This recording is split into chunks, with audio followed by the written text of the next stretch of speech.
Merci de l'invitation pour parler. Donc, moi, je vais parler exclusivement des atteintes cardiaques. Un petit rappel simplement, donc on parle ici uniquement des amyloses à la transthyrétine mutée, c'est de ça que je vais vous parler, et petit rappel sur le pronostic extrêmement sombre de l'amylose cardiaque à transthyrétine mutée. Une fois que les patients commencent à être symptomatiques, on a affaire à une maladie qui, comme vous le savez, est tout à fait redoutable. Alors, il faut reprendre un petit peu les séquences de ce qu'ont été les traitements proposés dans cette pathologie. Et pour ça, on peut se servir de la cascade amylogénique. Oh, j'ai fait ce qu'il ne fallait pas faire. Voilà, c'est-à-dire que dans un premier temps, comme vous le savez, il y a une synthèse hépatique de cette transthyrétine mutée. Et les cibles de traitement vont pouvoir être soit arrêter la synthèse hépatique, soit essayer de s'attaquer à la transthyrétine mutée circulante. Et en fait, le premier traitement qui a été proposé dans les années 90, c'était bien de s'attaquer à la synthèse de transthyrétine, mais à l'époque en changeant le foie, en faisant de la transplantation hépatique. Donc ça nous amène dans les années 90. Et depuis, il y a eu plus de 2000 transplantations hépatiques qui ont été faites dans cette indication, avec des résultats qui sont globalement très bons chez les patients qui ont une mutation MET30 et surtout les MET30 précoces, des résultats qui sont beaucoup plus discutables chez les patients qui sont opérés qui sont transplantés pour des amyloses non MET30. Et on a des données quand même très modestes sur ce que ça peut faire sur l'atteinte cardiaque. Il y a très peu de choses publiées, même si on sait tous, les gens qui nous intéressons aux amyloses cardiaques et aux amyloses mutées, qu'il y a une progression de la maladie après la transplantation, mais il y a finalement, moi j'ai retrouvé que ça, 10 patients suivis pendant quelques années après transplantation hépatique. Et ce qu'on voit bien, c'est qu'il y a un certain nombre de patients chez qui l'épaisseur cardiaque augmente, bien qu'on ait transplanté le foie, et donc qu'il n'y ait plus de synthèse de transthyrétine anormale. Donc la transthyrétine normale se branche sur la transthyrétine anormale, et il y a eu des études en biopsie myocardique qui ont confirmé ça. Donc voilà, première donnée, ou plutôt première absence de données sur ce que ça peut bien faire d'arrêter la synthèse de transthyrétine sur l'évolution de la cardiopathie amyloïde ou son apparition. Alors le sujet qu'on m'a demandé de traiter, c'est les stabilisateurs de la transthyrétine. En fait, les stabilisateurs documentés, utilisés, étudiés, il y en a deux. Le diflunisal, qui est un médicament qui a été commercialisé en 1971, qui a été retiré du marché en 2004 et qui a été retiré essentiellement pour une mauvaise tolérance gastrique, beaucoup de saignements digestifs. C'était un dérivé de l'acide salicylique avec des propriétés analgésiques et anti-inflammatoires qui inhibaient la production de prostaglandine. Et donc depuis 2004, il n'est plus disponible en France. Il est disponible off-label, c'est-à-dire pas dans les indications officielles amylose, aux États-Unis, en Italie et en Suède. Est-ce qu'on a des données sur le diflunisal? On n'a pas grand-chose. On a une étude de phase 3 qui a été conduite entre 2006 et 2012. 130 patients qui avaient une amylose familiale avec une neuropathie périphérique. C'est la première étude où on trouve 50% de patients inclus pour neuropathie périphérique et on nous dit 50% avaient une atteinte cardiaque. Dans cette étude, l'étude a été donc centrée sur l'atteinte neurologique et avec des résultats qui étaient intéressants sur l'atteinte neurologique, mais avec un problème dans cette étude qui était un problème d'attrition, c'est-à-dire que le traitement a été interrompu chez 52% des patients inclus initialement, 42% dans le groupe diflusinal, 60% chez les patients sous placebo, essentiellement parce qu'il y avait beaucoup de progression de la maladie. Et donc, dans cette étude, globalement, il n'y a pas eu de diminution de l'épaisseur myocardique, il n'y a pas eu de modification du strain chez les patients traités par rapport au groupe placebo, et chez ceux qui avaient un BNP élevé au départ, les commentaires, c'est que la vitesse de progression de l'épaississement myocardique a peut-être été un peu ralentie. Vous voyez qu'on n'est pas dans un enthousiasme débordant. Toujours sur le diflusinal, il y a une autre étude où il y a 13 patients. C'est une étude ouverte de patients qui avaient soit une mutation, soit une transthyrétine, une amylose sénile cardiaque, un suivi de moins d'1 an. Aucun effet significatif ni sur le BNP, ni sur la troponine, ni sur l'épaisseur septale, ni sur la fonction ventriculaire gauche systolique, ni sur la masse ventriculaire gauche, aucun effet détectable. Et enfin, de plus en plus petit, donc vous voyez que plus ça avance, moins il y a de malades, 6 malades, et dans cette petite étude proposée par les Japonais, un effet bénéfique sur la dysautonomie cardiaque étudiée en MIBG chez des patients qui avaient une amylose cardiaque. Donc finalement, si on regarde, c'est extrêmement peu de données sur le diflunisal. Le deuxième grand type de médicament, c'est le tafamidis, qui lui a été mis au point au début des années 2000, approuvé par les autorités européennes en 2011, disponible en France depuis 2011, au Portugal depuis 2012. La FDA n'a pas été convaincue, donc le médicament n'a pas été accepté aux États-Unis. Il a été approuvé au Japon en 2013. C'est un stabilisateur, là encore, qui va se fixer sur un des sites de la transthyrétine, sur un des sites destinés aux hormones thyroïdiennes. Et globalement, là encore, c'est un médicament qui grossièrement s'apparente à un anti-inflammatoire non stéroïdien. Et donc, il faut faire attention aux coprescriptions d'anti-inflammatoires non stéroïdiens qui sont interdites avec le tafamidis. L'effet est puissant sur l'inhibition de la transthyrétine, avec in vitro un effet extrêmement favorable, et la stabilisation in vivo est également très efficace, aussi bien chez les patients qui ont de la transthyrétine mutée que de la transthyrétine wild type. On a peu de données, là encore. Ça, c'était une étude qui avait été... Enfin, c'est une publication de Rodney Falk qui avait montré l'effet du tafamidis aussi bien chez les patients qui avaient une amylose sauvage que les amyloses par mutation 122.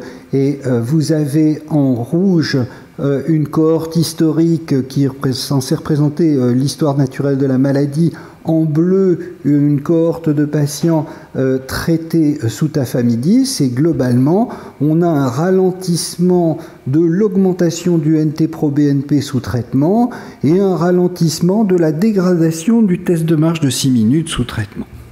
Donc un effet plutôt favorable. L'effet sur la neuropathie a été publié par plusieurs équipes avec des résultats tout à fait satisfaisants. Ça, c'est une grosse publication qui a été faite, premier auteur Teresa Coelho, 125 patients, quand même pas mal de drop-out dans cette étude pour transplantation hépatique. Mais cela dit, les résultats sont tout à fait intéressants sur la neuropathie. On a des études un peu moins fournies, mais qui donnent quand même quelques renseignements sur ce qui se passe au point de vue cardiaque. Dans cette étude, on nous dit quand même, 60 patients, que 35% des patients ont développé une cardiomyopathie sous tafamidis. Oui, merci Violaine, je t'avais dit. dans une autre étude faite par Violaine, là encore, on nous dit 43 patients suivis, globalement bonne tolérance, mais un certain nombre de décès qui sont imputables à la maladie, dont 2 sont des décès d'origine cardiaque. Si on essaye de comparer donc la mortalité observée sous tafamidis dans des études ouvertes où il y avait des cardiomyopathies amyloïdes, on a l'impression qu'il y a peut-être un peu moins de mortalité sous tafamidis, mais il s'agit de comparaison de cohortes et pas du tout d'une étude randomisée. Est-ce qu'on a d'autres données sur des études ouvertes? Voilà 30 patients avec une amylose sénile dans cette étude ouverte qui a été publiée par Matt Maurer, 1 an de suivi, la moitié des patients qui avaient une aggravation clinique. Pas d'effet sur le NT-proBNP, pas d'effet net sur la troponine, pas d'effet sur l'épaisseur en échographie cardiaque. Et puis, une étude plus globale encore de Matt Maurer sur l'effet des stabilisateurs, donc là, étudié en tant que famille de médicaments chez des patients qui avaient une amylose cardiaque.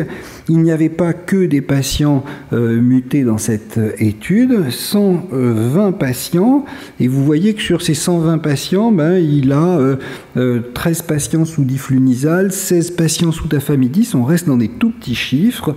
Et bien qu'on ait des tout petits chiffres, on a des courbes qui ont l'air de bien diverger. Donc voilà, donc une ambiance générale qui est plutôt positive, mais pas pour toutes les études. Et finalement, on a fait finalement ce qu'il fallait faire depuis le début, c'est-à-dire une étude randomisée, c'est une étude ATTRACT, avec du tafamidis.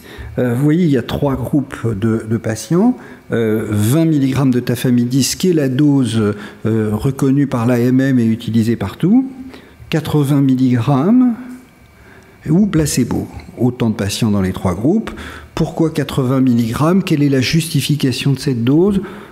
Ça n'a pas été publié clairement, et la différence biologique, il doit y en avoir une, mais on n'a pas eu de données publiées sur le sujet. Et on nous dit, et on en est fort content, que l'étude est positive, avec une réduction du critère combiné décès et réhospitalisation.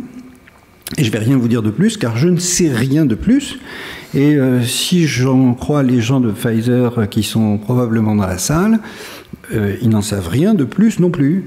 C'est une étude qui est actuellement sous embargo en attendant sa présentation et sa publication. Et donc, nous ne savons pas s'il y a une différence entre les wild type et les mutés, s'il y a une différence entre les différentes doses.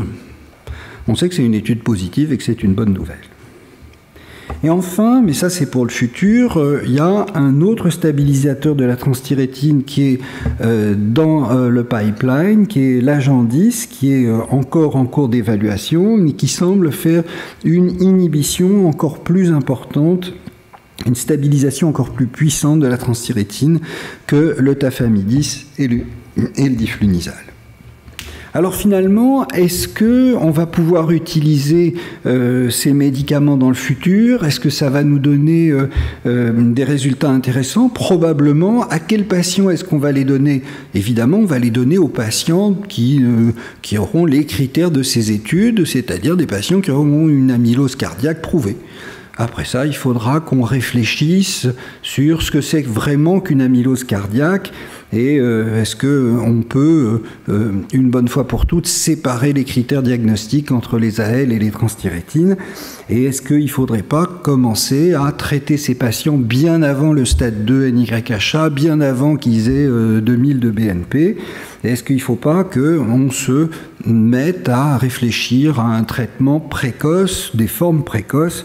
Je vais passer là-dessus pour pas trop débarder sur mon temps. Et donc pour conclure, les stabilisateurs tels qu'ils sont actuellement disponibles, ou un peu disponibles, ou bientôt disponibles sur le marché, ils ont un avantage que c'est un traitement oral et donc simple et pratique.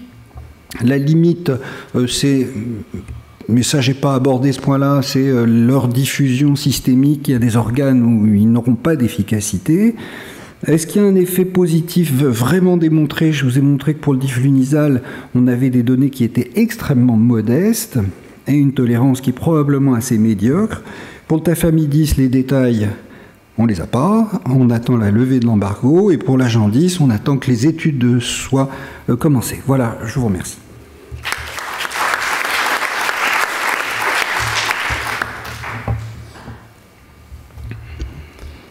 Merci beaucoup.